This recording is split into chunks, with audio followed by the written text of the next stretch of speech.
Since Citroën came back into South Africa in 2019 under the Stellantis umbrella, they only had 3 vehicles in their lineup.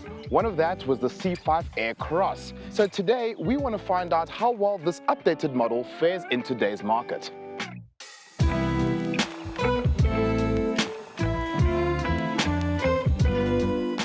In terms of styling, Citroën has always been a quirky bunch, and nothing has changed with this updated C5 Aircross. The biggest changes, as you can see, is in the front end, where we've got a completely redesigned front grille and front headlamps. At the back, the changes are minimal, but you can see that there's a difference between the previous iteration's taillights and the taillights on this vehicle now.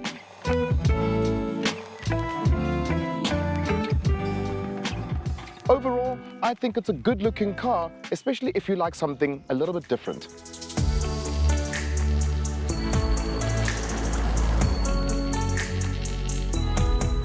One thing Citroën does very well is its interior quality. And that's the one thing that I've really walked away quite impressed about when it comes to this vehicle.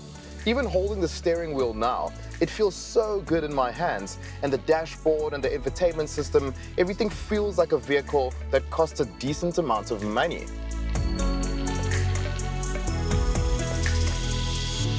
And the best part about driving any modern day Citroën are these seats. Every single journalist will tell you that a Citroën seats literally feel like you are driving in your grandmother's couch. Probably not the best when it comes to dynamic driving, but when it comes to comfort, when it comes to being stuck in traffic for a long road trip, these are the seats you want because they are so good on the back and of course on the bottom.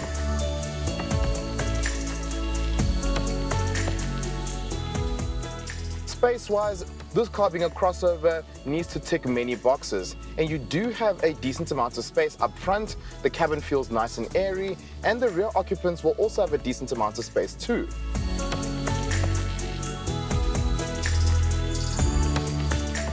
Tech-wise, you're also sorted because you have got a touchscreen infotainment system, which does have Apple CarPlay and Android Auto, but this car is too minimalistic sometimes in my regard, because a button is always quite a good thing to have. It's very nice to be able to feel and turn a knob, press a button, especially when you're driving and you want to make small adjustments. It makes the biggest difference when you can press a button, and in this case, you do everything through your touchscreen infotainment system. And as a result of that, it can make certain things quite frustrating to get access to. For instance, navigating your aircon and things like that tend to be a bit slower because you don't have buttons.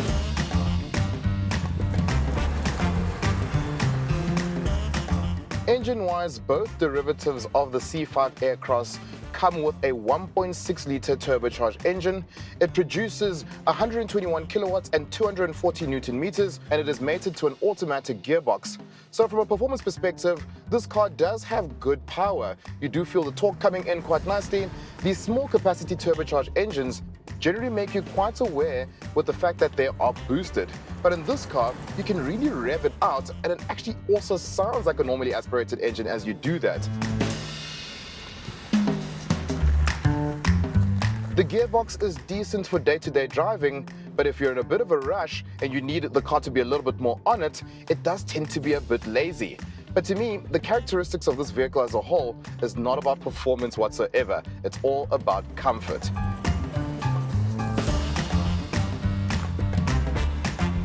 It does feel a bit top-heavy around corners. It's not as dynamic as its competitors are behind the wheel.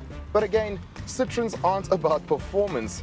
In this car, you simply want to relax, enjoy these seats, enjoy your music, enjoy the tech, and then you're going to be a happy camper.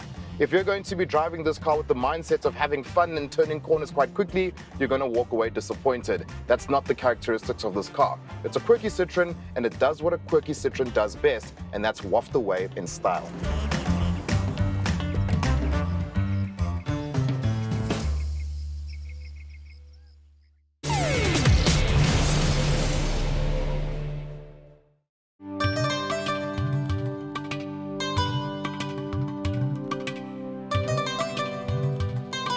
Welcome back to Ignition GT.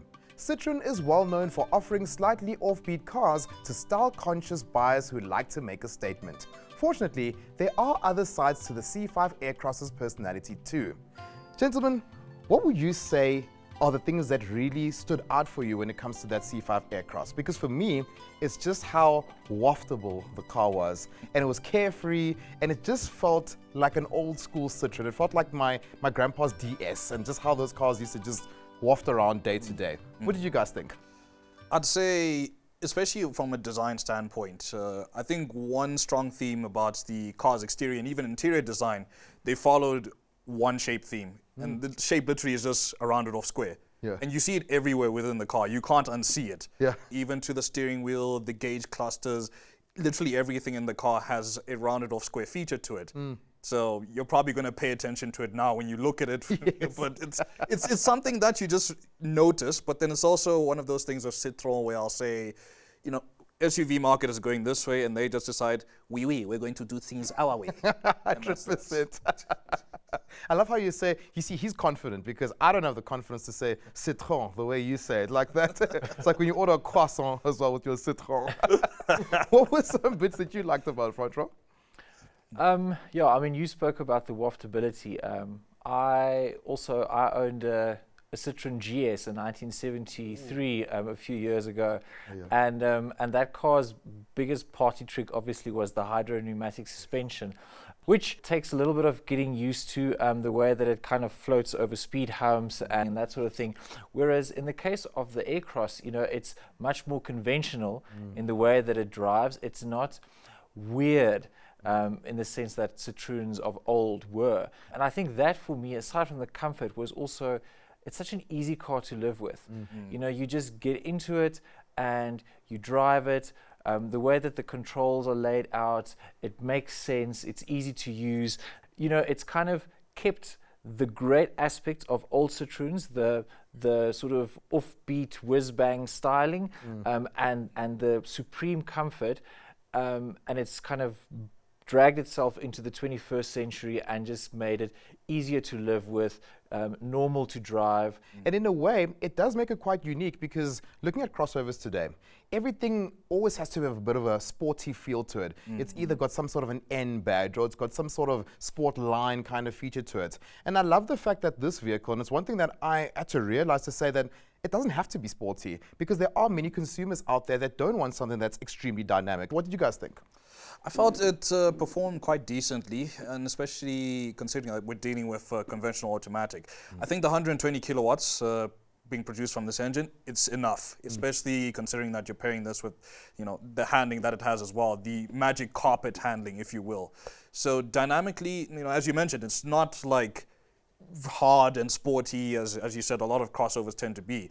And this is one thing that I particularly like about the C5 Aircross. It gets fundamentals correct in that, okay, we got a decent engine, we got very nice suspension, and also just considered design. What does the driver of this car want? You know, and we deliver on that. And I feel it aces those fundamentals brilliantly, in my opinion.